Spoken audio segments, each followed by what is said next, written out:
Bonjour tout le monde et bienvenue à Balado Ludique, un podcast entièrement dédié aux jeux, plus particulièrement aux jeux de table et aux jeux de société. Aujourd'hui, épisode 11, on parle des jeux de Bruno Cathala. Je suis Simon et comme à l'habitude, je suis en compagnie de Jean-François. Salut Simon, ça va bien?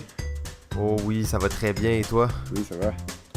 Magnifique. Durant la prochaine heure, on aura plusieurs segments au programme, dont la critique du chef, un petit survol historique de Bruno Cathala, quelques mentions honorables et finalement notre top 5 des jeux de Cathala.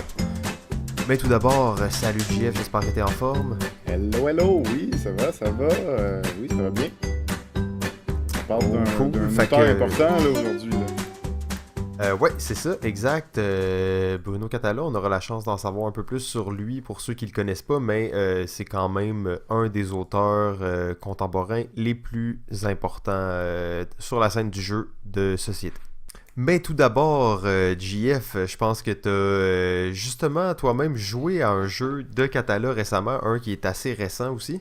Oui, exactement, un jeu de 2016, Game of Thrones, The End of the King, un jeu de Game of Thrones sorti par Bruno Cathala. Ouh, Game of Thrones! Ouais, exactement, une belle thématique là, pour ce jeu qui, pourtant, ne transpire pas la thématique de Game of Thrones tant que ça. C'est vraiment un jeu là, de set collection de séries, si on veut, dans lequel on va essayer d'accumuler les membres de la famille, de différentes familles, mais plus on va avoir de membres d'une même famille, plus on va avoir le contrôle de cette famille-là.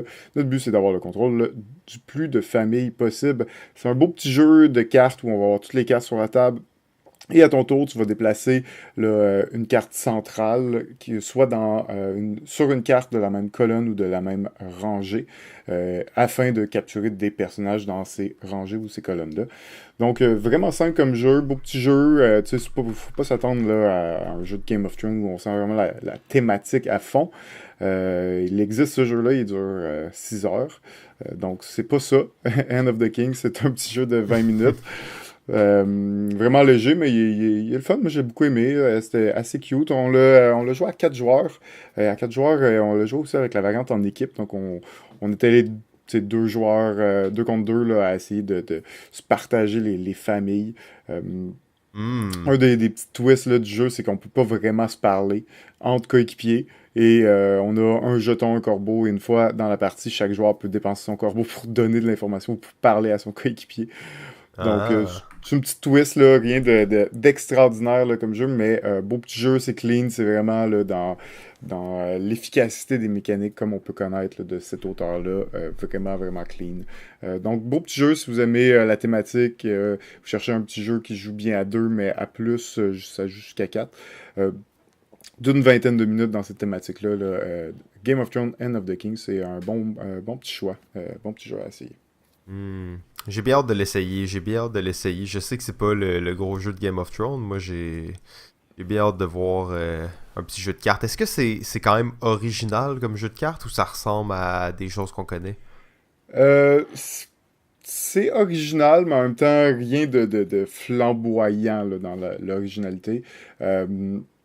C'est la particularité, la formule équipe est assez originale, mais c'est un jeu vraiment simple, mais où tu as quand même des bons choix. Là, ce qui est intéressant, c'est que tu as généralement des bons choix où ton choix peut être destiné à fâcher l'autre joueur. Parce qu'une fois que tu as déplacé le personnage sur le... C'est pas fin, ça. C'est pas fin. Tu sais, dans le sens que tu essaies de... Des fois, ton meilleur move, c'est peut-être pas ton meilleur move, c'est de faire en sorte que le meilleur move de l'autre joueur, il puisse pas le faire, tu sais, pour aller gagner des majorités. Donc, c'est un beau petit jeu de majorité, mais contient pas de territoire, puis c'est pas un plateau, ça va être vraiment un set collection de cartes en réalité.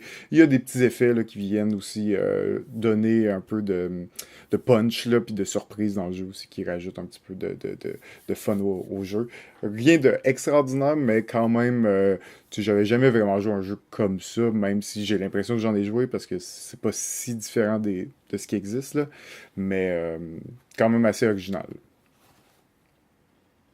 Ouais, finalement, ça a l'air violent, je trouve. Il y a pas beaucoup de monde qui meurt dans ce jeu-là. C'est pas super. Ok, bon, déjà.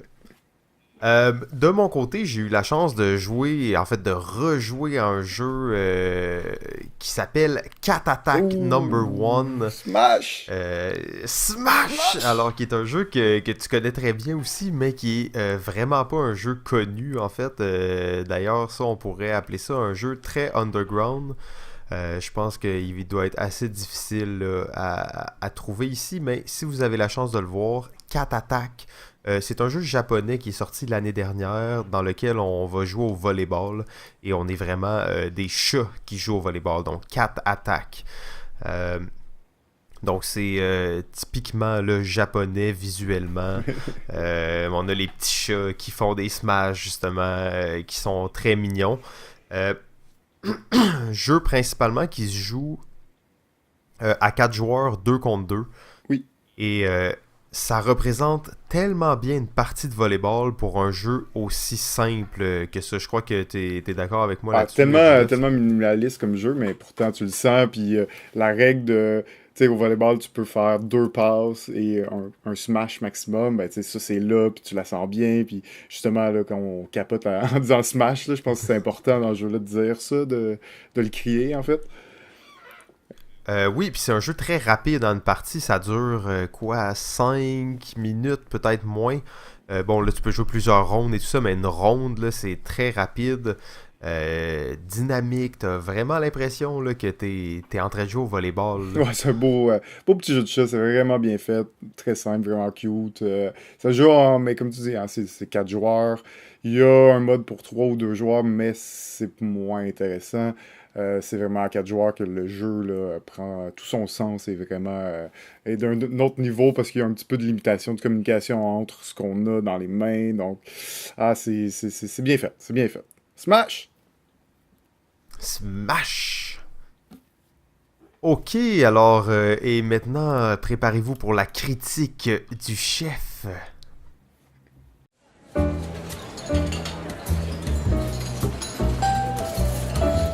Pour un chef, peu importe l'étendue de son talent, le plaisir ne vient pas de cuisiner, mais bien de cuisiner pour les autres. C'est l'heure de la critique du chef, avec votre chef, GF. Ok, cette semaine à la critique du chef, j'ai pu tester, essayer le jeu Through the Age, A New Story of Civilization. C'est la suite un peu, si on veut, du jeu Through the Age, A Story of Civilization. C'est un jeu de cartes de civilisation dans lequel chaque joueur vont contrôler une nation et vont devoir développer cette nation-là là, dans le but de gagner le plus de points de culture. Ce qui est bien le fun dans ce jeu-là, c'est la culture qui fait gagner, pas la guerre. Mais c'est un gros jeu. Là. C'est du jeu de stratégie gamer. C'est un bon 3 heures, 4 heures peut-être de jeu dans lequel il va y avoir énormément de possibilités. J'avais beaucoup joué au premier qui est d'ailleurs, la suite, là, ce nouveau New Story of Civilization est très fidèle à 2D Age. Il n'y a pas grand-chose de nouveau. Quelques petites mécaniques qui se sont rajoutées là, par rapport à la version d'origine, mais c'est surtout une correction au niveau des cartes. Il y avait certaines cartes beaucoup trop fortes ou un peu brisées même dans le premier jeu, dans la première version, qui ont vraiment été corrigées dans cette nouvelle version-là. Et ont rendu aussi l'attaque, la confrontation entre les joueurs un petit peu plus agréable. C'est un petit peu moins agressif comme jeu. C'était très difficile de se défendre dans l'autre. Maintenant, ils ont rajouté des nouvelles façons là, où c'est un petit peu plus facile de se défendre contre des agresseurs. C'est un jeu de marché où, dans le fond, à tous les tours, tu vas avoir un nombre d'actions selon le régime politique de ta civilisation. Évidemment, on commence tous comme des despotes, mais on va pouvoir aller se chercher des nouveaux régimes politiques durant la partie. On va aussi pouvoir aller se chercher des nouveaux leaders durant la partie qui ont évidemment tous des bonus, des pouvoirs particuliers. Et on va devoir construire nos mines pour produire des ressources, comme nos fermes pour produire de la nourriture, pour nourrir notre monde, garder notre monde en santé, nourrir notre civilisation et avoir assez de matériaux pour continuer à développer notre civilisation, continuer à construire des nouveaux bâtiments. C'est un jeu qui a comme 4 ères, si on veut. Il y a l'Antiquité qui est vraiment le début de partie où on commence avec des trucs assez de base et on va progresser dans l'histoire à travers l'âge 1, l'âge 2 et l'âge 3. Et à la fin, là, on passe vraiment à travers là, les moments historiques, importants dans l'histoire. Et à la fin, on se retrouve là, carrément avec des tanks, puis pas des fusées, mais des jets. Et on est vraiment rendu à l'époque moderne, là, quand on termine une partie. Et on a donc bâti notre civilisation au courant de la partie. C'est un jeu, là, c'est dans les top jeux maintenant sur BGG. J'ai pas son numéro exact, là, mais il est dans le top 3 si je me trompe pas. Hein. Hmm. Je te laisse confirmer J'étais en ça, train je te laisse de- confirmer ça, Simon. Euh, Ouais, deuxième position. Deuxième Excuse-moi. position, c'est Deuxième ça, position. exact. C'est pas pour rien, c'est un jeu là, vraiment profond. Je trouve qu'il y a beaucoup de mécaniques qui sont très intéressantes, qui sont simples, mais qui donnent vraiment l'aspect là, qu'on recherche dans un jeu de civilisation, c'est-à-dire être capable de gérer sa population, sa nourriture, gérer les bâtiments, gérer ses phases de production, des développements de merveilles. Il y a tellement de choses dans le jeu-là. C'est vraiment un jeu de cartes, par contre. Il y a beaucoup de plateaux, c'est tous des trackers, des chartes sur lesquelles on va enregistrer combien de points de culture, quel point de recherche, combien de points militaires. Donc, il y a beaucoup de chartes comme ça dans le jeu, mais principalement le jeu se joue avec les cartes. Ça va être vraiment les cartes qui nous permettent là, d'évoluer dans le jeu. C'est un jeu qui est pas nécessairement super intuitif, je trouvais, au niveau des mécaniques. Les mécaniques sont vraiment mécaniques, mais quand on réfléchit à ce que donnent ces mécaniques-là, on sent vraiment la thématique derrière, puis on sent la raison pourquoi ils l'ont fait comme ça. Et c'est peut-être le petit reproche que je peux faire à ce jeu. Des fois, je sentais beaucoup plus la mécanique dans ce jeu que la thématique. Je sentais que j'étais tout le temps en train d'ajuster des cubes à gauche, à droite, pour oublier d'ajuster tel cube, puis tel autre cube, puis tel autre cube. Il y a beaucoup de maintenance, ok? C'est vraiment pour ça que les premières parties aussi vont être beaucoup plus longues. Je pense que c'est un jeu qui gagne en profondeur et en richesse et en thématique. Plus on va y jouer, plus on va connaître les cartes, et plus on va comprendre comment bien évoluer dans le jeu. Parce que c'est aussi un jeu un peu punitif. Dans le sens que si tu fais pas les bonnes choses, il y a des moments où tu peux pas te permettre de faire certaines actions, sinon ça risque. Le jeu va te punir pour ça, et quand même assez violemment. Donc c'est aussi un jeu où on se sent tout le temps un peu coincé, on essaye de pas tomber dans ces zones où on se fait énormément punir par le jeu, mais en même temps, c'est pas toujours facile d'y arriver. Through the Age, A New Story of Civilization, c'est un jeu vraiment, vraiment très profond pour ceux qui recherchent ce genre de jeu basé sur un peu des mécaniques là, à l'européenne, un jeu de points de victoire avec énormément de profondeur stratégique et énormément de rejouabilité. Ben, je pense que ce jeu-là, c'est pas pour rien qu'il est numéro 2, va trouver son public. Avec la nouvelle édition, on voit aussi des stratégies plus intéressantes et des cartes plus balancées en général. Donc, il donne l'expérience vraiment nettement meilleure. Donc, c'est une belle suite. C'est une belle suite. C'est rendu, en fait, la référence, je dirais, je pense que le premier est rendu désuet, là, rendu maintenant avec cette nouvelle version. Donc, pour moi, c'est un incontournable, je pense, dans les jeux de civilisation. C'est un incontournable pour ceux qui adorent ce genre de jeu, cette thématique-là. C'est à essayer absolument et en fait à jouer plusieurs reprises pour vraiment apprécier. Donc, le jeu Through the Age, A New Story of Civilization. Oh, wow, magnifique. Merci beaucoup au chef pour cette critique délicieuse. Ça paraît qu'il a joué beaucoup à ce jeu-là parce que c'était très bien détaillé pour un jeu aussi massif et ça m'a convaincu de l'essayer. Bon, alors on arrive maintenant dans le sujet plus précis de l'épisode qui sont les jeux de Bruno Catala. Avant toute chose, une petite mention pour ceux qui ont écouté l'épisode d'avant. Oui, c'était un épisode assez massif, plus d'1h30.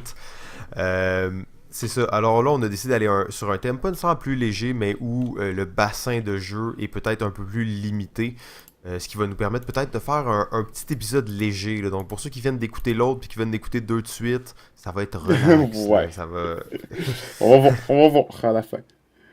Mais on va on va essayer. essayer. En tout cas, on va faire notre possible. Malgré tout, bassin de jeu réduit, il y a quand même du gros stock. Dans ce que Bruno Catala a fait comme jeu, c'est un auteur qui est assez prolifique, qui a travaillé longtemps dans des compagnies d'édition avant de devenir lui-même auteur de jeux. C'est un auteur qui a énormément collaboré au développement de jeux avant de devenir auteur et même en tant qu'auteur, il continue énormément à collaborer. Bruno Catala a plus d'une trentaine de jeux sous son nom, mais dont une grande majorité, ou du moins beaucoup de ces jeux-là, faits en collaboration avec d'autres auteurs, comme l'auteur Antoine Boza, Bruno Fiducci, Serge Laget et Ludovic Maublanc, qui sont ses principaux collaborateurs sur les jeux. C'est quand même pas n'importe qui non plus, les autres auteurs. C'est tout un groupe, hein, ça, quand même. Quand tu regardes ça comme ça, tu te dis, Et ces là gens-là, là! ils sont en train de façonner l'histoire du jeu en France, là. Oui, oh oui, c'est un gros noyau des auteurs qu'on va peut-être finir par faire un épisode sur eux éventuellement parce que c'est des auteurs assez prolifiques qui sont dans le domaine depuis longtemps et qui ont fait des pièces, des chefs-d'œuvre, là, des pièces de jeux qui vont rester. Donc, Bruno Catala a quand même beaucoup de jeux à son actif et ben, certains, il y a quand même quelques jeux clés et forts qui ont marqué sa carrière. On peut penser au jeu Les Chevaliers de la Table Ronde en 2005, qui est un jeu dans les premiers jeux coopératifs. Là. C'est assez avant-gardiste quand même comme jeu. Pas juste un jeu coopératif, c'est un jeu coopératif avec possiblement un traître alentour de la table. Alors pour les fans là, du plus récent Dead of Winter, les Chevaliers de la Table Ronde étaient là avant et le faisaient très bien d'ailleurs. Un excellent jeu, assez fort. Sinon, un autre jeu assez marquant de celui-ci de confrontation, qui est le jeu Cyclade, dans lequel les joueurs vont s'affronter dans le but de contrôler les archipels et les îles. Dans le jeu Cyclade, c'est un jeu de confrontation. Il n'y en a pas fait beaucoup de ce genre de jeu. Ça reste une bonne influence vers le jeu européen malgré tout. Mais c'est un jeu assez marquant là, qui a façonné sa réputation. Finalement, peut-être un de ses chefs-d'œuvre. Tant qu'à moi, qui est le jeu Five Tribe, qui est un jeu très gamer, mais qui offre énormément de possibilités, qui amenait une mécanique assez originale et assez intéressante à l'époque. Et ça, c'est donc trois jeux assez clés, mais c'était un peu dur parce que presque tous ces jeux sont des jeux marquants. Simon, je veux dire, pour vrai... Ben oui, c'est ça, là, on a la liste devant nous, tu peux retracer, il y a beaucoup de ces jeux-là qui sont très emblématiques de genre, puis qui ont créé des vagues après de nouveaux jeux, ou qui sont encore maintenant un peu inégalés, là. Ben exactement, exactement. Donc, ben, je pense qu'on peut commencer à parler de ces jeux-là en particulier. Ouais, on peut penser principalement à Jamaïca, là, qui est quand même assez connu dans le genre. Ouais, en effet, ça serait un des jeux que j'aurais pu mettre dans ces jeux marquants, comme je dis. Il y en a beaucoup. Il y en a beaucoup. Jamaica, c'est un bon classique de jeu de parcours dans lequel on va faire le tour de l'île, d'une île, et notre but va être d'accumuler le plus de pièces. C'est un petit peu une course parce que si tu réussis à terminer la course ou finir le plus devant, ben, ça va te donner aussi des points, mais en gros, durant la partie, il va y avoir des possibilités d'aller chercher des nouvelles pièces, des pièces d'argent, tu essaies de le garder, mais tu essaies aussi d'aller le voler aux autres joueurs. Donc, en plus d'être un jeu de parcours où on va avancer, ben, quand on va atterrir sur la case d'un autre joueur, il va y avoir un combat, c'est un jeu de pirate, c'est absolument normal. Donc, c'est ce qu'on recherche dans ces jeux-là. Et le truc que j'aime beaucoup dans le jeu-là, c'est que c'est un jeu très simple de plateau, où à tous les tours, il va y avoir un joueur qui va rouler 2 dés et qui va placer un de ces dés-là comme le dé du matin et l'autre dé comme le dé du soir. Et nous, tous les autres joueurs, incluant le joueur qui a roulé les dés, va se choisir une carte. On va avoir 3 cartes en main.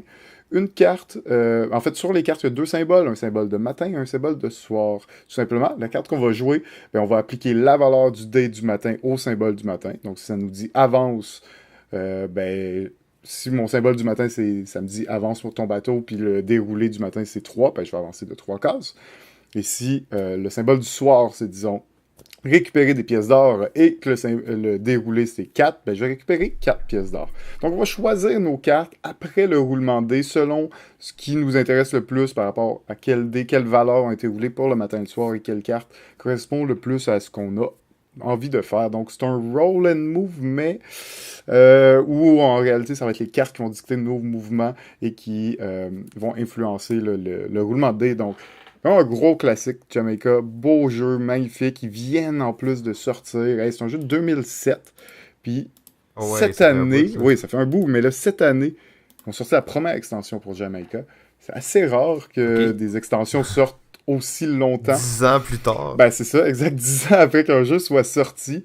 Et je suis pas mal certain qu'il n'y avait pas d'autres extensions là, de sortie. Je suis pas mal certain que c'est la première extension pour Jamaica. Donc, 10 ans après, ça prouve que c'est un jeu encore sur les tablettes, encore acheté, populaire. Parce que c'est pas le genre de truc qui arrive d'habitude, là, les extensions. Ça sort 1 an à 2 ans, voire après la sortie du jeu. Sinon, après ça, généralement, on n'en voit plus. Ça arrive pas. Donc, pas pour rien, Jamaica, aujourd'hui, cette année, The Crew, qui va rajouter, bon, j'ai pas encore essayé, mais qui rajoute là, une bonne profondeur là, stratégique, un petit peu plus d'options et de choix dans le jeu. Donc, pour être une bonne façon là, de rajouter de la rejouabilité dans ce classique jeu Jamaica. Oui, absolument. Un des jeux que moi j'ai beaucoup apprécié aussi, que maintenant je joue peut-être un peu moins, là, mais c'est Dice Town. Oui, oui, oui, oui, Donc, classique. c'est un jeu qui est sorti en 2009. euh, c'est un jeu de dés, en fait, où on va essayer de faire des mains de poker, si on veut. Là. C'est pas exactement ça, mais dans le fond, on va essayer de faire des mains de poker graduellement. On va avoir 5 dés avec des symboles de poker. On les brasse, on en choisit un. On les rebrasse, on en choisit un autre. Et tous les joueurs font la même chose. Donc, on se constitue une espèce de main de poker comme ça. Pour aller chercher des bonus sur certaines tuiles. Donc un bon petit jeu de bluff, un bon petit jeu de dés, mais avec un plateau au centre sur lequel on va aller chercher des pépites d'or un peu différentes. Donc c'est très western comme jeu, c'est un truc de cowboy. Euh, c'est pas mal léger, mais je trouve que c'est un bon jeu famille, là. Ouais, ben pour moi, il est un petit peu, hein, il se classe un peu à la même place que Jamaica. Ah ouais, comme un classique, là. Ouais, ce genre de jeu classique, là, peut-être pas on va voir des extensions pour ça, mais tu sais, c'est deux jeux là, qui, je trouve, viennent chercher un peu le même public, public familial, des jeux de stratégie, avec quand même une dose de hasard, et qui durent environ 1 heure, là, donc on est un peu dans le même style là, de jeu, là, avec Dice Town, qui est un autre gros classique là, pour lui. Non, c'est des très beaux. Un très beau jeu, effectivement. Dice Town, ça vient avec tes petits gobelets là, pour brasser tes dés. Donc, c'est quand même assez cool pour ça. Ok, je vais parler d'un autre, un peu plus vieux jeu. C'est 2006, mais ce sera peut-être pas le jeu qui passe à l'histoire comme les deux autres qu'on vient de parler. C'est le jeu Cléopâtre et la Société des Architectes. C'est un jeu Hmm. assez particulier, original, dans la mesure où le plateau, ben la boîte du jeu fait partie du plateau. C'est-à-dire que Ouais, ça, c'est toujours c'est toujours intéressant. le fun, ça, quand on voit ça, quand on utilise les parties de la boîte comme plateau. Ce qui arrive, c'est qu'il y a un plateau qui est plutôt rectangulaire. Et devant la boîte, on va mettre ce plateau-là. Et la boîte va faire office du temple qu'on va construire. Parce qu'on est des architectes et oui, on va construire un temple pour Cléopâtre. Et dans le fond, c'est un beau petit jeu là, de cartes, de placement, de tuiles, de points de victoire, où on va essayer de construire le temple, construire certaines pièces de temple de certaines façons, dans le but de faire le plus de points de victoire.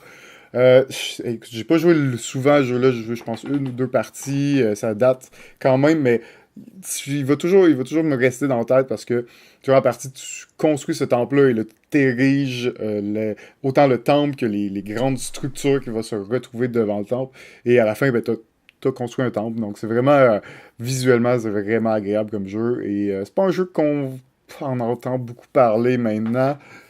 C'était pas le jeu le plus extraordinaire non plus. C'est assez le fun, mais sans être très nouveau, si on veut. Mais que j'ai quand même beaucoup apprécié, là, qui est un beau petit jeu, là, vraiment, vraiment, vraiment beau là, visuellement. Donc, Cléopâtre, la Société des Architectes. Oui, en fait, quand tu parlais de ça, j'étais pas sûr si j'avais Je pense déjà joué, qu'on a mais joué justement, ensemble j'ai une fois joué. ou deux, hein. Ouais, c'est ça, on a joué une fois ou deux. c'est vrai que justement la construction est magnifique, là. C'est un jeu dans lequel le matériel est vraiment bien détaillé.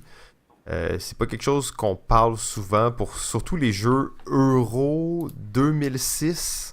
C'est quand même assez ambitieux comme projet là, d'utiliser la boîte avec plein de pièces de plastique et tout ça. Mais oui, beau jeu, effectivement.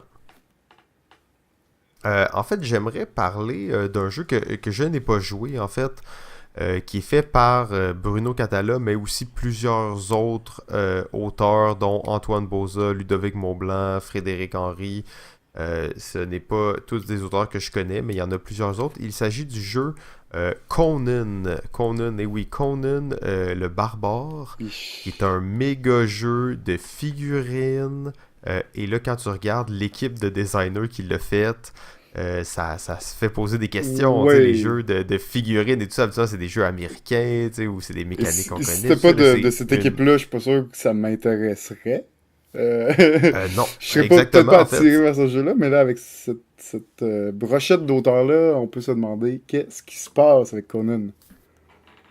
Exactement, exactement. Et les commentaires que j'ai vus, en fait, j'ai vu le jeu jouer, donc j'ai vu des gens jouer plusieurs parties de suite. Je jouais pas, mais j'étais dans les parages et j'ai pu avoir leurs commentaires.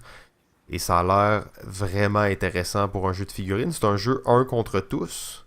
Ah, ok. Et il y a plusieurs scénarios, en fait, très variés. Il se passe beaucoup de choses différentes.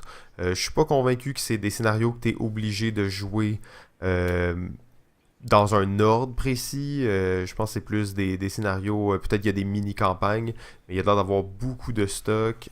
Et ça a l'air un peu plus.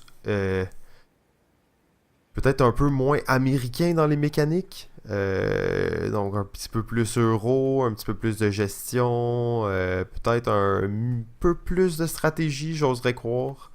Mais bon, je vais pas trop m'avancer parce que je n'ai pas joué. Sauf Ça, c'est que on en avait parlé un... ouais. Ah oui, C'est excuse-moi. récent, ça, comme jeu, d'ailleurs, là. C'est Oui, c'est 2016, je sorti pense. sorti l'année passée, exactement. Euh, Sauf que là, c'est ça, à SN, cette année, va sortir le jeu de Batman, qui est en fait le même système que Conan, en fait, de Conan. Fait par le même, c'est ça, le même système, même équipe. Juste avec une nouvelle Euh, thématique. ouais, c'est ça, exactement. Donc, ça a l'air assez intéressant aussi. Moi, je suis un fan de Batman, mais très peu de jeux de super-héros m'excitent. Mais bon, j'ai bien hâte de voir celui-là. Ouais, ben c'est intéressant parce que justement, ils font pas beaucoup. Ben, en tout cas, Bruno Catala et ces auteurs-là font pas beaucoup de jeux de licence. C'est pas tant leur style en Non, effectivement, général. effectivement. Mais en fait, de ce que je vois, c'est que sur le design, officiellement, il n'y a qu'un seul. Il s'appelle Frédéric Henry sur celui de Batman. Frédéric Henry, c'est l'auteur de Timeline. Oh, l'auteur de Ouais. Timeline et l'auteur de Adventurer, toutes tu sais, Adventurer, Pyramide of Horus et tout ça, là. Oui, et plus récemment, Legendary Inventor aussi, qui est sorti sous son nom. Donc, Ah, ok, donc c'est pas un gars que je t'avouerais que je connaissais son nom. Je suis content de voir c'est qui. oui, Cool. oui, c'est ça, Donc exact. c'est que lui qui est crédité pour Ah, pour l'édition Batman. de Batman, ok. Donc bon, peut-être que ça va être moins bon que Conan finalement. Faut vérifier ça. Soyez prudent. Checkez les reviews avant de l'acheter. Soyez pas trop excité à cause c'est une franchise. Précommandez-le pas trop vite. Bon, l'autre jeu que je vais parler de lui, un autre jeu un peu obscur, quand même sorti en 2016. Faut dire qu'il sort quand même beaucoup de jeux par année ces temps-ci. Oui, Prolifique. pour lui fait qu'on parle de quoi 4 à 6 jeux par année, donc c'est un petit peu n'importe quoi. C'est normal qu'il y a certains qui passent un petit peu inaperçus, mais c'est pas toujours parce qu'ils sont moins bons, là. C'est vraiment à cause de la quantité de jeux qui existent. Et le jeu que je vais parler, c'est le jeu Pocket Madness. C'est un petit jeu dans l'univers de Cthulhu. Tout simplement, on va avoir notre but, il va y avoir des cartes là, Et là, j'oublie les numéros, mais 3 à 12, je pense. Et notre but, ça va être de faire des sets de collection de cartes de même numéro ou de même couleur, dans le fond, dans le but de faire des bonus, faire des points, mais en fait, c'est pas faire des points, c'est de faire peur aux autres joueurs. Les autres joueurs, ton but, c'est de leur donner des marqueurs de peur, si on veut, et dans le fond, d'être le joueur avec le moins de marqueurs de peur, c'est de folie. Et donc, dès qu'un joueur va dépasser 10 points de folie, le joueur avec le moins de points de folie qui va l'emporter. C'est une belle petite mécanique dans laquelle là, il y a un gros paquet de cartes. Les cartes sont rectangulaires et plutôt longues. Et en début de partie, on va comme prendre la moitié de ce paquet-là, on va le retourner, et là, on va mélanger la moitié des cartes visibles et la moitié des cartes pas visibles ensemble. Fait qu'on va faire ce mélange-là, et ensuite, on va le disposer un peu en éventail, de sorte qu'on voit toutes les cartes un petit peu. Donc, toutes les cartes du paquet, on va les exposer là, pour voir un petit peu la suite. Et on va pouvoir acheter juste les cartes le plus à gauche de cette ligne-là, en allant vers la droite. Et comme on peut se douter, ben, il y a certaines cartes qu'on voit les valeurs et certaines cartes qu'on ne voit pas les valeurs. Donc, un petit peu de prise de risque. C'est un beau petit jeu de cartes, une belle mécanique, c'est original, je trouvais, dans une thématique qui est Cthulhu, mais qu'on voit pas nécessairement, qui est pas aussi intense que des jeux à l'Arkham Horror ou du même style là, qui exploitent cette thématique-là. Donc, un beau petit jeu que j'aimais bien, que je voulais bien parler, Pocket Madness. Cool, ça a l'air bien intéressant. J'avais pas entendu parler de Non, il a celui-là. vraiment passé un peu inaperçu, là, mais je dis là, c'est dans la quantité des jeux qui sortent, à un moment donné, c'est normal. C'est un petit jeu de cartes aussi, hein, fait qu'il est pas aussi, mettons, impressionnant que certains des autres de ces jeux de plateau. Un autre jeu qui vaut quand même la peine d'être mentionné, même si malheureusement j'y ai pas joué et je crois que toi non plus tu n'y as pas joué. Il s'agit du jeu Raptor ou Raptor. Ouais, je l'ai expliqué à C'est- quelques reprises, mais non, pas encore fait de partie. Ok, mais donc tu le connais quand même un petit peu. Oui. Je vais te laisser peut-être Ben, l'introduire. ce qui est le fun dans Raptor, c'est que c'est un jeu, bon, deux joueurs, mais aussi asymétrique, parce que dans le jeu, un joueur va incarner les dinosaures, les raptors, et l'autre joueur va incarner les scientifiques qui vont essayer de retrouver des traces d'ADN et capturer les enfants de la maman raptor. C'est un jeu un peu un card-driven game, si on veut, dans lequel chaque joueur, à chaque tour, on va jouer une carte de notre main.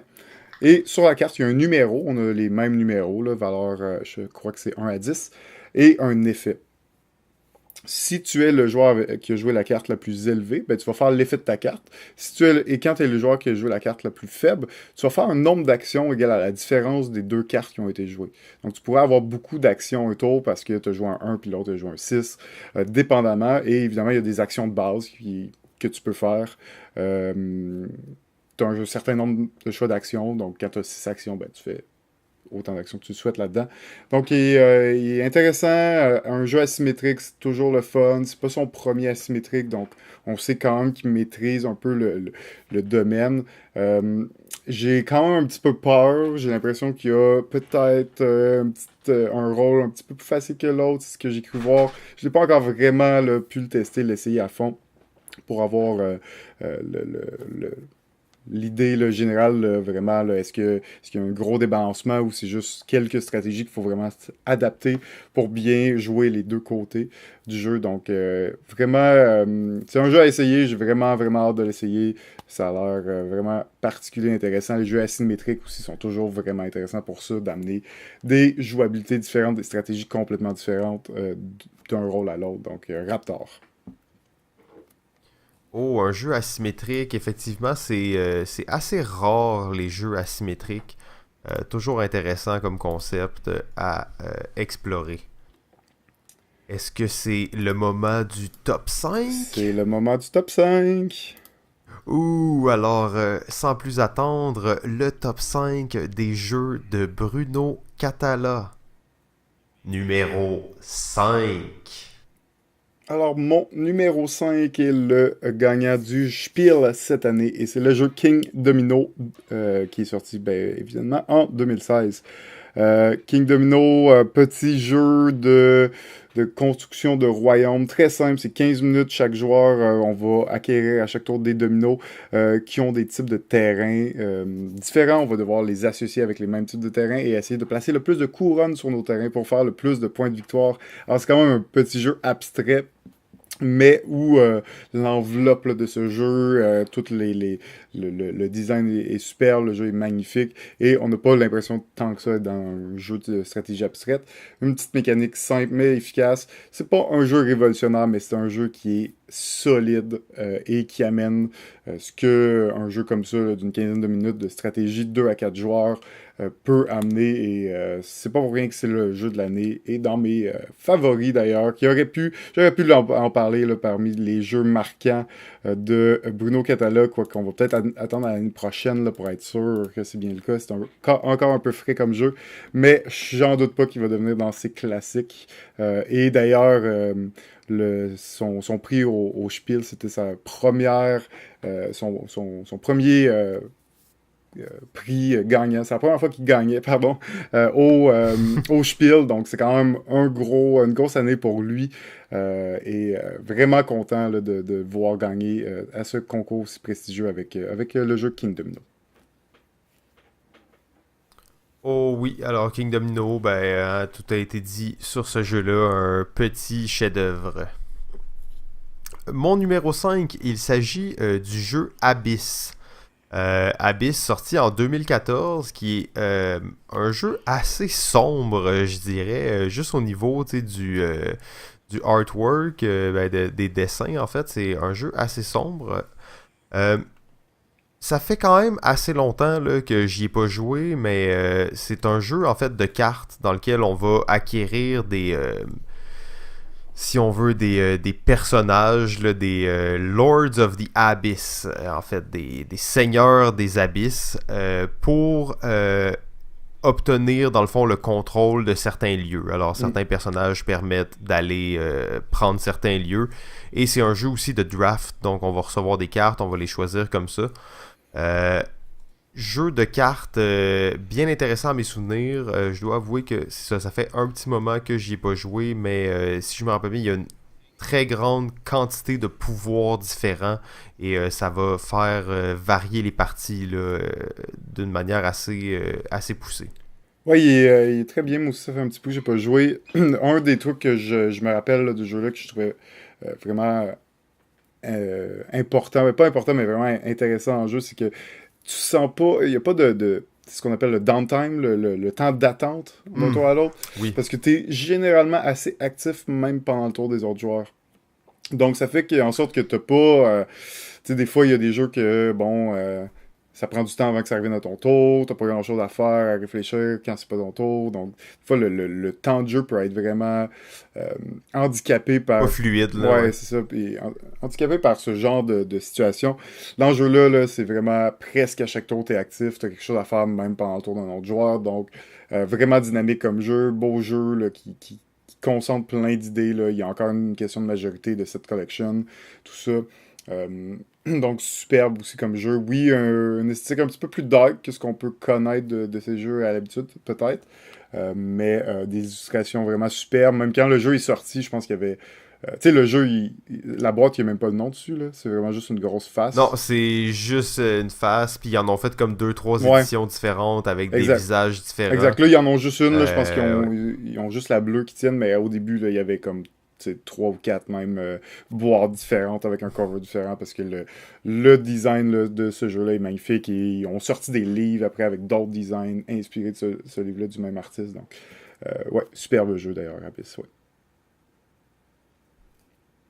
Numéro 4. Mon numéro 4 est le jeu Mr. Jack. Le jeu Mr. Jack est un jeu à deux Oh. joueurs. Et on parle des jeux asymétriques. Ben oui, c'en est un autre qui l'est pas si asymétrique que ça. Là, peut-être pas au niveau de Raptor, mais qui est différent parce qu'un joueur va incarner l'inspecteur et l'autre va incarner Jack, l'éventreur. Le but de Jack, ça va être de rester dissimulé durant les 8 tours de la partie. Parce que oui, en début de partie, il y a 8 personnages sur la table. Et Jack va être l'un de ces personnages-là. Le but de l'inspecteur, ça va être de retrouver qui est Jack. Donc, le but de Jack, de rester dissimulé pendant les 8 tours du jeu ou de s'enfuir de la ville, alors que le but de l'inspecteur, ça va être de découvrir l'identité de Jack avant la fin de la partie. Beau jeu de plateau pour les amateurs de jeux de déduction. C'est malheureusement juste à 2 joueurs, mais c'est un excellent jeu de déduction qui n'est pas juste de la déduction, il y a beaucoup de stratégie. Aussi, les choix qu'on va prendre vont vraiment influencer ce que l'autre joueur va pouvoir faire. C'est un jeu à chaque tour, il y a 4 actions. Et là, un des 2 joueurs va faire une des 4 actions disponibles, l'autre va faire les 2 autres. Et le premier joueur va faire la dernière action qui restait. Donc, il y a toujours 4 actions qu'on va devoir un peu se séparer entre 2 joueurs. Donc, il y a tout cet aspect là, de peut-être prendre l'action qui est super bonne pour l'autre joueur. C'est pas super bon pour moi, mais c'est une bonne chose que lui, il la fasse pas. Vraiment poussé, c'est à peu près 30 à 45 minutes de jeu de plateau, de la bonne stratégie et asymétrique. Pas tant dans ses mécaniques de jeu, parce que c'est assez similaire à ce qu'on va faire d'un tour à l'autre, mais on a des objectifs qui sont évidemment exactement contraires l'un de l'autre, ce qui va nous amener une dynamique et des stratégies, un gameplay là, quand même différent d'un rôle à l'autre. Donc, pour moi, Mr. Jack est, je dois dire que la série de Mr. Jack, parce que c'est un jeu, si on veut, qui utilise la mécanique du le Mr. Jack System, qui a utilisé dans d'autres jeux comme Mr. Jack New York, Mr. Jack Pocket et même le Fantôme de l'Opéra. Donc, c'est une belle série, mais bon, pour moi, spécifiquement Mr. Jack, c'est mon numéro 4. Oh oui, Monsieur Jack. Excellent jeu. 2006, hein, ça date quand même ce jeu-là, mais pourtant, là... Ouais, ça c'est le genre de jeu qui pourrait avoir une édition de plage, là. C'est le pocket, ça, Simon, c'est le pocket. Ah ouais, ok. Donc, mon numéro 4, il s'agit du jeu Kanagawa. Kanagawa qui est aussi sorti en 2016, en même année que King Domino, comme on l'a dit, c'est un auteur assez prolifique. Kanagawa qui est un jeu où on va incarner un peintre japonais en fait à la recherche de l'approbation de son maître. Donc le but ça va être de réaliser les plus belles fresques japonaises. C'est un jeu qui a beaucoup d'éléments différents, dans le fond, qui rentrent en ligne de compte. Il y a du placement de tuiles, il y a de la gestion de cartes, il y a une petite mécanique de placement d'ouvriers. En fait, c'est un jeu dans lequel il va falloir faire des fresques et alterner les saisons, si on veut, pour faire des toiles complètes.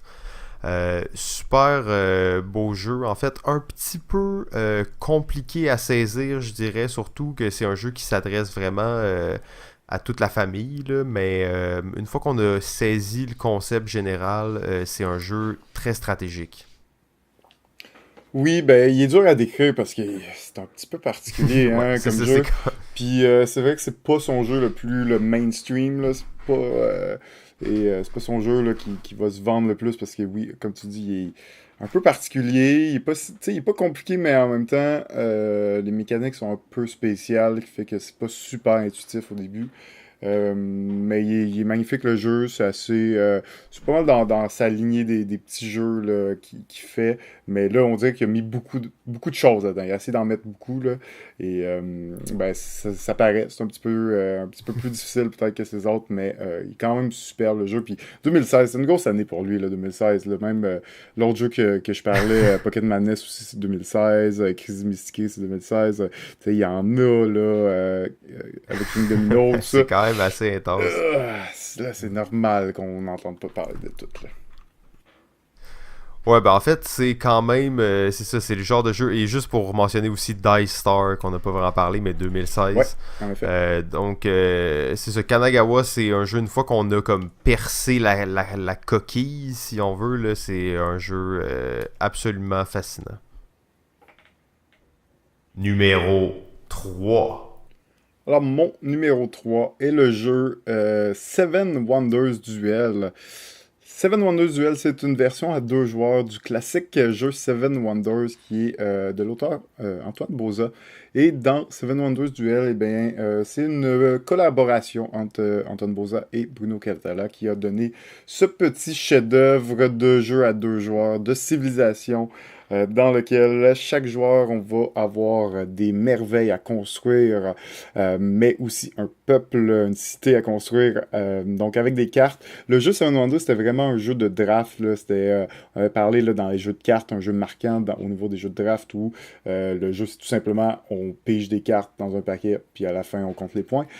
C'est un peu le même principe, mais dans Duel, ils ont adapté le draft pour 2 joueurs, de sorte qu'il y a une pyramide de cartes. Euh, qui va être accessible, qui vont nous permettre donc d'acheter ces cartes-là ou de les utiliser pour faire d'autres actions. Dans cette pyramide-là, on n'a pas accès à toute l'information, on ne les voit pas toutes les cartes, et quand on va prendre une carte, si ça libère une carte qu'il n'y a aucune autre carte par-dessus elle, ben on va la révéler maintenant et donc révéler les nouvelles cartes disponibles. C'est pas du petit jeu quand même, il y a quand même plusieurs... pour moi, c'est un bon jeu de gamer, c'est un jeu qui s'apprécie là, avec les plusieurs parties, les plusieurs options stratégiques qu'il nous offre. Donc vraiment un bon jeu à 2 joueurs. On en a parlé déjà à quelques reprises, mais Seven Wonders Duel pour moi, c'est dans ses plus grands chefs-d'œuvre. Numéro 3 sur ma liste. Ah oui, oui. Mon numéro 3, il s'agit... Oh, Non. Mon numéro 3 se retrouve plus haut sur la liste de GF, alors on va garder ça pour un peu plus tard. Numéro 2. Eh bien, c'était le numéro 3 de Simon et c'est le jeu Mission Red Planet. Oh, la thématique de Mars et tout, hein, ça c'est vraiment excitant. La thématique de Mars, exact. C'est un jeu qui s'est vu réédité il y a peut-être 2 ans.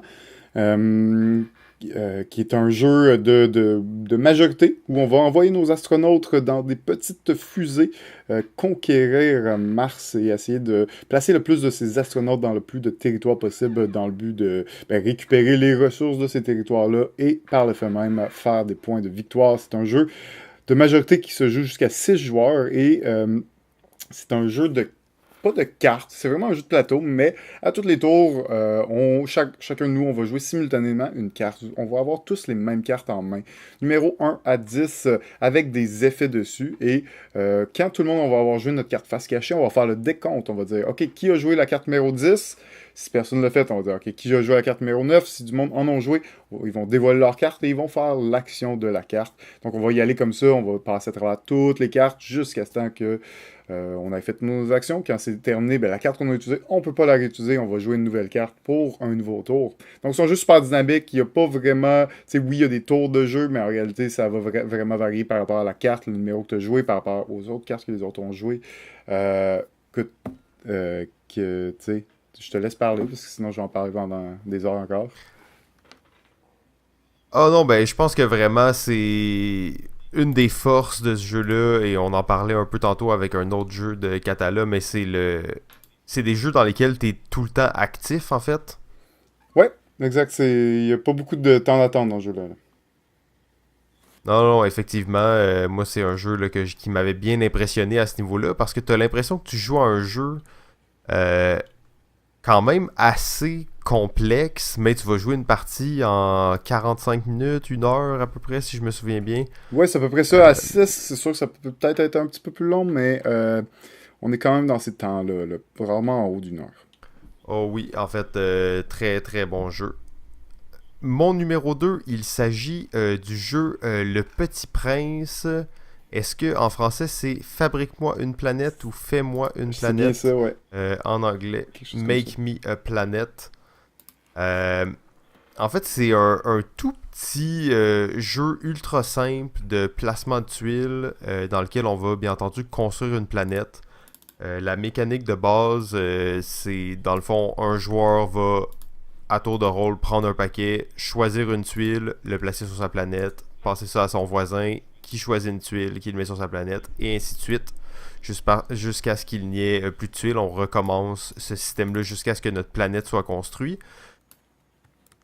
Bien entendu, c'est le genre de jeu dans lequel chaque tuile va avoir quelque chose de spécial dessus, des choses négatives, des choses positives, des choses que tu dois mettre en relation entre elles. Tout ça dans l'univers du Petit Prince. Personnellement, je suis pas un fan fini du Petit Prince. Là. J'apprécie bien l'univers, mais sans plus. Mais c'est bien représenté à l'intérieur du jeu. Je crois que qu'est-ce qui m'a particulièrement fasciné de ce jeu-là, c'est sa simplicité et la rapidité à laquelle tu peux jouer. Encore une fois, un jeu dans lequel il y aura très peu d'attente pour les joueurs. Là. Ouais, exact. Et l'autre particularité, c'est que, dans le fond, on sait pas trop comment on fait des points de victoire en début de partie. C'est vraiment les tuiles qu'on va capturer qui vont nous dicter comment on fait des points de victoire. Et en fait, chaque joueur va faire des points de victoire différemment, selon les tuiles qu'ils ont récupérées. Donc, c'est vraiment Tu vois, en aussi fait, un... j'avais complètement Ah ouais, oublié cet aspect-là, en fait, mais c'est un bon... oui, ça oui. me revient encore, là. Ça rajoute beaucoup parce que dans le fond, il y a comme quatre types de tuiles. Il y a les côtés, il y a le centre, puis il y a les points de victoire, en fait, les ciels étoilés. C'est comment il faut faire des points de victoire. Puis tous les joueurs vont avoir des tuiles différentes, donc... Puis tu sais, ces tuiles-là, ça te dit, ben, pour chaque lampadaire, tu fais un point. Pour chaque série de moutons de trois couleurs différentes, tu fais des points, tu sais. Fait que c'est ce genre de conditions-là que ça t'amène, mais on va tous avoir des conditions différentes, tu sais, selon les tuiles qu'on va avoir Oui, récupérées. c'est vrai, Donc, absolument. Donc ça, c'est les genres de dieux dans les coins, en exact, fait, là, qui vont t'apporter leurs conditions, exact, là. exact. Oui, magnifique jeu. Tu vois, j'avais même oublié ça. Ça fait trop longtemps que j'ai pas joué. Mais un très bon petit jeu. Numéro un. Mon numéro un et en fait notre numéro un qui fait l'unanimité, c'est le jeu Five Tribe Oh. sorti en 2014, même année que Abyss, d'ailleurs. Oui, Euh, exactement. Je me rappelle que les deux jeux ils étaient dans les mêmes conventions là, cette année-là. oui, Les deux jeux se jouaient un peu partout. Deux jeux totalement différents en plus. Là. quand même assez à l'opposé, oui, absolument. Five Tribe est un jeu, euh, en fait, où il y a beaucoup, beaucoup d'options au début de partie. Plus on avance dans la partie, moins il va y avoir d'options. C'est un jeu où on va devoir déplacer des travailleurs. Il va y avoir pour plusieurs tuiles en jeu avec beaucoup de travailleurs dessus. Et à ton tour, tu vas prendre tous les travailleurs d'une tuile. Tu vas les déplacer, en placer un par tuile en ligne droite ou tu peux tourner aussi.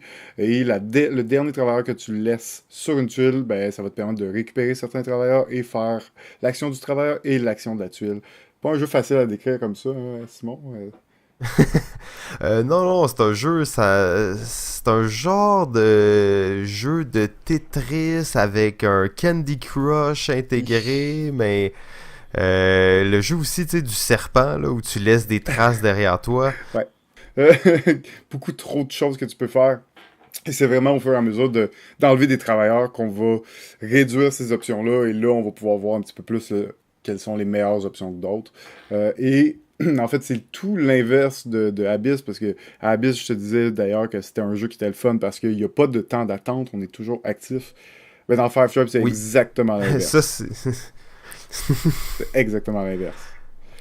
ouais, tu peux attendre des fois comme 3-4 minutes avant qu'un joueur se décide à faire son action, là. Oui, puis ça, si tu joues à plus que deux, ben c'est plusieurs fois répété comme ça avant le début de ton prochain tour. Donc, c'est Oui, c'est pas absolument. mal. Et, Ah, mais vas-y, vas-y. non, non, j'allais rajouter sur un. Je crois que t'allais dire que ça c'était un des points comme plus négatifs de ce jeu-là, en Ouais. fait, là. Ouais, probablement un des seuls. Et moi, je pensais surtout aux personnages qu'on va acquérir au fil de la partie. Ah, les génies. Euh, oui, Les c'est ça, djinns. des génies, les djinns, exactement. Et ça, c'est vraiment, je trouve, c'est un jeu quand même, on s'entend, assez abstrait dans sa forme. Là. Oui, on va construire des palais dans le désert, là. Sauf que c'est des meeples sur un plateau, mais ces cartes-là viennent vraiment rajouter une dimension à la thématique qui est intéressante. Là. Puis ça donne surtout des gros pouvoirs. Là. Ouais, exact. Mais il y a beaucoup de choses, hein. C'est un ramassis de plein d'affaires, ce jeu-là. Il y a comme 5 couleurs de travailleurs, de meeple. Et quand tu termines ton action avec cette couleur-là, ben, ils ont toute une action spécifique à eux, mais aussi chaque tuile a une action spécifique à eux, tu sais. Donc, il y a beaucoup de choses à gérer. C'est, OK, quelle couleur sur quelle tuile je veux terminer, mais il y a plein de restrictions aussi. Tu dois terminer sur une tuile où il y a la même couleur que le dernier travailleur que tu places sur cette tuile-là. Fait que si je finis mon action en plaçant un meeple rouge, ben il doit en avoir au moins un autre pour que je puisse les récupérer. Fait que c'est quand même casse-tête comme jeu, là. Il y a beaucoup de... Ouais, il y a tout l'aspect de collection, encore une fois, de set collection que tu dois aller chercher avec les cartes. Donc, il y a quand même C'est ça. beaucoup de choses qui se Et passent, voilà, là. il y a beaucoup d'aspects dans le jeu. Moi, c'est un jeu que je recommande à jouer à deux joueurs pour les premières parties. Je trouve qu'à deux joueurs, c'est dynamique parce que, dans le fond, l'autre truc qu'on va parler du jeu, c'est que quand tout le monde a fait une action, ben, on enchérit sur la prochaine heure de tour de jeu. Fait qu'à chaque fois, on fait une action, tout le monde fait une action, on fait un enchère sur l'heure de jeu, puis on alterne comme ça. Ben, à deux joueurs, on fait deux actions. Fait que oui, on enchérit, mais au moins, on fait deux actions dans le tour. Beaucoup plus dynamique, ton tour revient plus vite, ça te permet d'un petit peu plus absorber le jeu là, pour les premières fois, pour peut-être faire en sorte que les parties suivantes soient pas trop longues non plus. Parce que les premières parties peuvent être plutôt longues. Là. On va pas se Ben, le en fait, cacher. je dois t'avouer que j'ai jamais joué à deux joueurs et ça a l'air quand même peut-être d'une bonne façon justement pour commencer. Moi, je l'ai appris à la dure et toujours joué à trois quatre joueurs. Donc, c'était un petit peu, effectivement, des fois un petit peu long quand tu joues avec des joueurs qui souffrent de analysis paralysis. Ça peut être un petit peu frustrant là, à certains moments. Ouais, ben c'est ça, exact. Puis, tu sais, c'est drôle parce que c'est vraiment à l'opposé de Abyss, sorti la même année, vraiment différent. Mais bon, Five Tribes, c'est ça. Je pense qu'il est sorti un petit peu du lot. C'est basé sur une mécanique, la mécanique du Mancala. Là, c'est un jeu classique africain qui dit ça. Là, tu prends toutes les pierres d'une zone, puis tu vas mettre une pierre dans chacune des zones suivantes. Donc, il prend ça, mais là, il le met en jeu. Là, c'est du euro pur avec plein de mécaniques très euro. C'est dans mes jeux préférés, là, ever aussi, le Five Tribes. C'est un de ces gros, gros, gros classiques. Oui, absolument. Puis ça a été aussi effectivement un classique là, assez instantané. C'est un jeu qui est encore joué maintenant, même si ça fait 3-4 ans qu'il est sorti. Je pense que c'est un jeu qu'on va continuer de voir aussi dans le futur. Ouais, il avait gagné l'As d'or du jeu passionné à Cannes, d'ailleurs, l'année qu'il est sorti, ou 2015, si je me trompe pas, là. Donc, c'est un jeu marquant là, dans sa lignée de jeu. Là. Autant King Domino, oui, est marquant, puis oui, je suis content pour lui qui a gagné son spiel. Sauf que King Domino, c'est pas Five Tribe. On parle pas du même type de jeu, et clairement, moi, j'ai une petite préférence là, pour les jeux un petit peu plus à la Five Tribe, un petit peu plus complexe, avec un peu plus d'options euh, devant nous, mais bon. King Domino, j'ai quand même mis dans mes jeux préférés de lui parce que c'est une excellente réalisation. Puis ça paraît que c'est un maître des mécaniques. Il n'y a rien de superflu dans ces jeux. Tout est là pour une raison et c'est du génie. Oui, absolument. Ben, ça fait le tour de notre top 5, mais là, on voit, en fait, c'est pas comme un auteur qui est sur le déclin là, en ce moment, Bruno Catala. On pourrait même dire que il se surpasse encore et j'ai l'impression qu'il y a beaucoup à apporter encore en tant qu'auteur. Oui, ouais, exactement, mais tu sais, plusieurs de ses meilleurs jeux sont faits les dernières années, là, tu sais. Il y a quelques-uns de ces jeux qui sont devenus des classiques qui vont rester à long terme, mais il y a plusieurs de ces jeux-là qui sont sortis les 3 4 dernières années, là. Exactement, j'ai bien hâte de voir qu'est-ce qu'il nous réserve pour le futur et on l'avait rencontré quand il est venu à Montréal et c'est évident qu'il travaille sur beaucoup de projets en même temps. Là. C'est quelqu'un qui, comme tu disais, sort à peu près 4 jeux par année depuis les 3 dernières années. Euh, Peut-être que son rythme va un peu ralentir, mais pas tant que ça, j'ai l'impression, au moins pendant encore quelques années. Là. Non, exact. Mais comme on dit, hein, c'est pas pour rien que notre premier épisode sur un auteur. On a choisi Bruno Catala parce que, bon, il est français, et on a une petite euh, préférence pour les auteurs français. Dans le fond, il y en a quelques-uns qui viennent à Montréal de temps en temps. On a d'ailleurs, comme tu l'as dit, eu la chance de pouvoir le rencontrer, de discuter un petit peu avec lui, parler de ses expériences Comme on peut voir, l'équipe d'auteurs français est pas mal pris avec tous les gros noms là, qu'on avait mentionnés. Et Bruno Catala, c'est une personne qui s'entoure, qui aide beaucoup. Il a souvent, mettons, arrivé peut-être à la moitié ou à la fin d'un projet pour un peu sauver un projet de jeu. Fait qu'il y a des fois, peut-être c'est Hmm. moins bon jeu, c'est pas nécessairement son idée originale, mais plus il a mis son nom parce qu'il était arrivé à la fin, puis il a comme un peu, tu sais, aidé là, Fait que le projet c'est ça, fonctionnait, puis là, il l'a mis aider sur à pied, là. closer un projet, là, puis je pense que c'est un des jeux qu'on n'a pas parlé dans tous les jeux qui avaient sorti, mais c'est un de ses plus récents d'ailleurs, Yamatai, qui semble, tant qu'à moi, être assez intéressant. J'ai pas pu l'essayer, les critiques sont plutôt mitigées, mais c'est un de ces projets qui...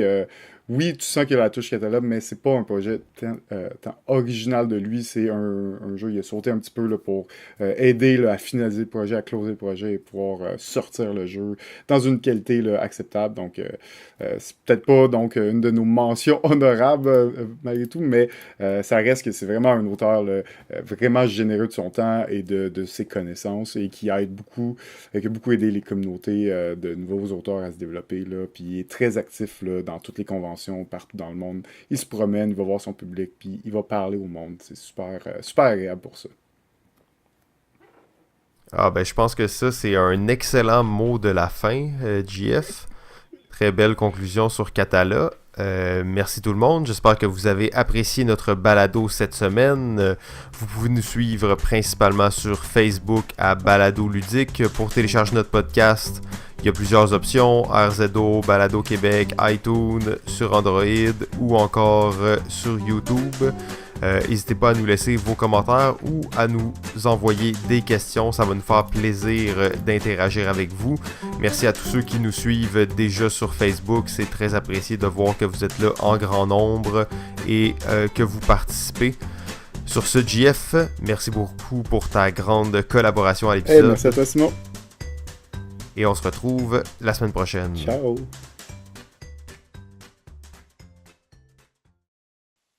OK, ben, ciao tout le monde et je continue à jouer.